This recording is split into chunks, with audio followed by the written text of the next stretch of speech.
sini saya akan mempresentasikan tentang materi biomekanika. Yang pertama itu bentuk pengukuran. Pengukuran ada dua jenis. Yang pertama itu pengukuran langsung, yaitu pengukuran yang langsung menggunakan alat ukurnya dan hasil pengukuran dapat langsung diketahui. Keunggulannya yaitu proses pengukuran langsung dapat lebih cepat selesai.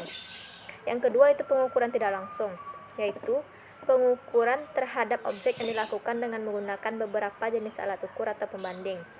Kemudian, hasilnya dibandingkan dengan hasil pengukuran alat ukur standar. Digunakan dua alat ukur, karena alat ukur pembanding biasanya memiliki kecermatan yang lebih tinggi, sedangkan alat ukur standar memiliki kualitas yang dapat diandalkan. Ayat Al-Quran yang terdapat pengukuran yaitu Quran Surat Al-Yunus ayat 5, yang artinya, Dialah yang menjadikan matahari bersinar dan bulan bercahaya, dan Dialah yang menetapkan tempat-tempat orbitnya, agar kamu mengetahui bilangan tahun dan perhitungan waktu. Allah tidak menciptakan demikian itu, melainkan dengan benar. Dia menjelaskan tanda-tanda kebesarannya kepada orang-orang yang mengetahui. Yang kedua, gaya. Gaya adalah tarikan atau dorongan yang terjadi pada suatu benda. Rumusnya yaitu sigma F sama dengan 0, sigma F sama dengan M kali A, dan sigma F aksi sama dengan min sigma F reaksi.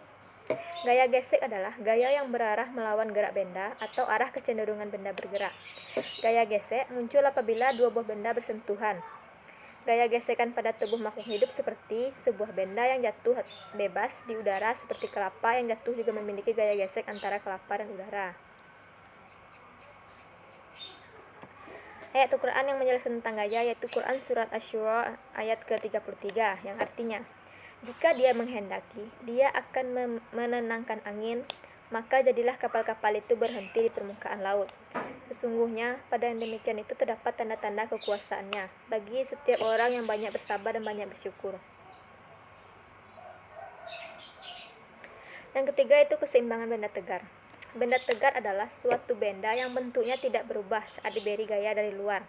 Keseimbangan benda tegar adalah kondisi di mana momentum suatu benda bernilai 0. Artinya, jika awalnya suatu benda diam, benda tersebut akan cenderung untuk diam. Keseimbangan ada dua, yaitu yang pertama statis dan yang kedua dinamis. Contohnya, pada saat kita naik pesawat, suatu tarikan mengganggu keseimbangan lawan. Lawan Anda dengan menghentikan gerak kakinya menyebabkan lawan tidak dapat menjaga keseimbangannya sehingga ia jatuh. Ayat Al-Quran yang menjelaskan tentang keseimbangan yaitu Quran Surat Al-Mulk ayat 3, yang artinya, yang menciptakan 7 langit berlapis-lapis, tidak akan kamu lihat sesuatu yang tidak seimbang pada ciptaan Tuhan yang Maha Pengasih. Maka, lihatlah sekali lagi, adakah kamu lihat sesuatu yang cacat? Selanjutnya yaitu momentum. Momentum dalam fisika adalah ukuran kesukaran untuk memperhatikan gerak suatu benda. Momentum merupakan besaran vektor. Suatu momentum selalu melibatkan sedikitnya dua benda. Secara matematis, rumusnya adalah Pi sama dengan M kali F. Impuls adalah hasil kali gaya impulsif rata-rata dan selang waktu singkat, selama gaya impulsif bekerja. Contohnya pada saat seseorang membawa mobil dan tiba-tiba mobil ngerem mendadak, maka dia akan terdorong ke depan. Itu terjadi karena momentum yang jumlahnya tetap.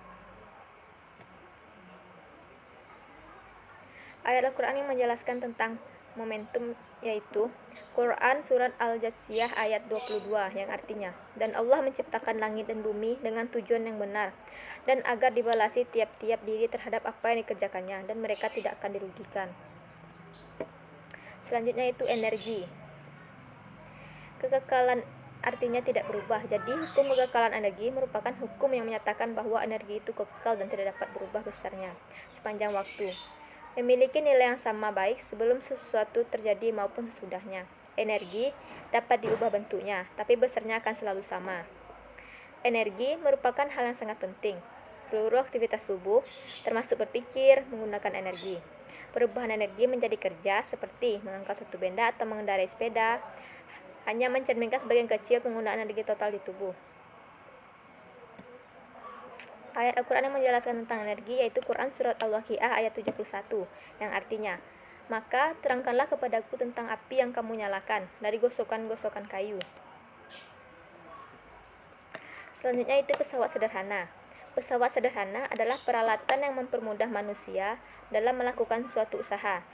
Pesawat sederhana dapat mempermudah melakukan usaha dengan cara merubah arah gaya, mengubah jarak tempuh gaya, dan memperkecil besar gaya. Prinsip kerja pesawat sederhana pada otot dan rangka manusia adalah seperti sebuah pengungkit, di mana tulang sebagai lengan, sendi sebagai titik tumpu, dan kontraksi atau relaksi otot memberikan gaya untuk menggerakkan bagian tubuh.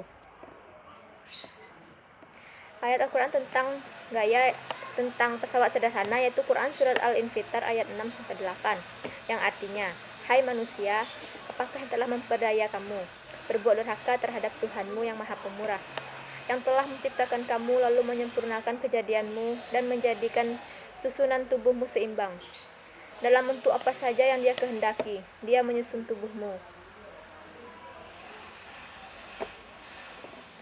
Selanjutnya itu elastisitas pada sarang laba-laba. Elastis berarti bersifat lentur. Jaring laba-laba terbuat dari benang-benang kerangka penahan benang dan benang-benang spiral penangkap berlapisnya zat perekat yang diletakkan di atasnya, serta benang-benang pengikat yang menyatukan kesemuanya. Selain kuat, benang-benang yang membentuk jaring laba-laba juga elastik. Tingkat elastisitas sangat berhubungan dengan benda yang melekat pada jaring. Sebagai contoh, jika jaring melekat pada tumbuhan, elastisitasnya harus mampu menyerap setiap gerakan yang disebabkan tumbuhan tersebut. Quran yang menjelaskan tentang elastis itu yaitu Quran Surat Ar-Rahman ayat 7 yang artinya, dan langit telah ditinggikannya dan dia ciptakan keseimbangan atau neraca.